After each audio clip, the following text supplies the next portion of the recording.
Bonjour à tous, je continue à vous partager des extraits du livre du pape Benoît XVI, Jésus de Nazareth. La dernière scène suite. Reste la question, mais alors pourquoi les synoptiques ont-ils parlé d'un repas pascal? Avec cependant quelques réserves, on pourra adhérer ainsi à l'affirmation toute la tradition johannique concorde pleinement avec celle originaire des synoptiques pour ce qui concerne le caractère de la scène comme n'appartenant pas à la Pâque.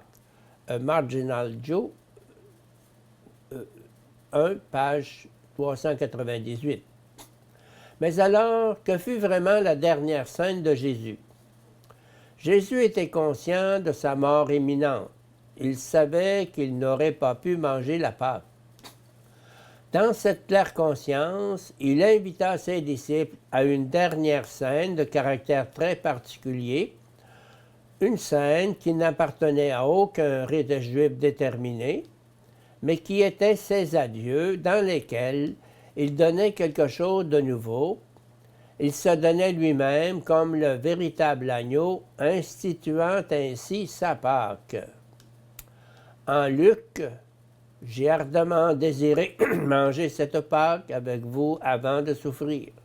Car je vous le dis, jamais plus je ne la mangerai jusqu'à ce qu'elle s'accomplisse dans le royaume de Dieu. 22, 15 suivant.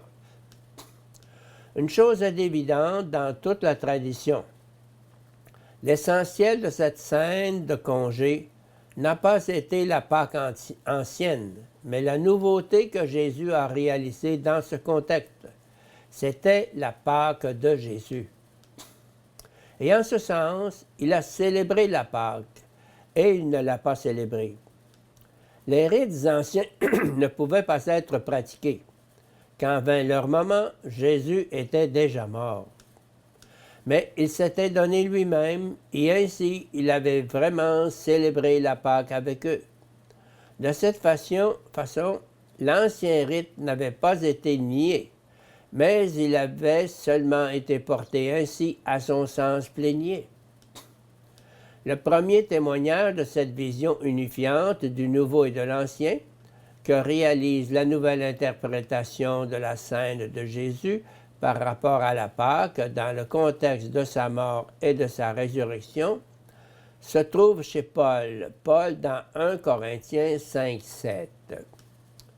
Purifiez-vous du vieux levain pour être une pâte nouvelle, puisque vous êtes des azymes. Car notre Pâque, le Christ, a été immolé. Confère Meyer, un Marginal Joe, 1, page 429 suivant. Comme en Marc 14, 1, le premier jour des azymes et la Pâque se succèdent ici, mais le sens rituel d'alors est transformé dans une signification christologique et existentielle. Les azymes doivent maintenant être constitués par les chrétiens eux-mêmes, libérés du levain du péché.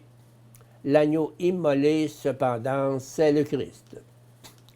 En cela, Paul concorde parfaitement avec la description johannique des événements. Pour lui, la mort et la résurrection du Christ sont devenues ainsi la Pâque qui perdure. D'après cela, on peut comprendre comment la dernière scène de Jésus, qui n'était pas seulement une annonce, mais qui comprenait aussi, dans les dons eucharistiques, une anticipation de la croix et de la résurrection, a bien vite été considérée comme Pâque, comme sa Pâque, et elle l'était réellement.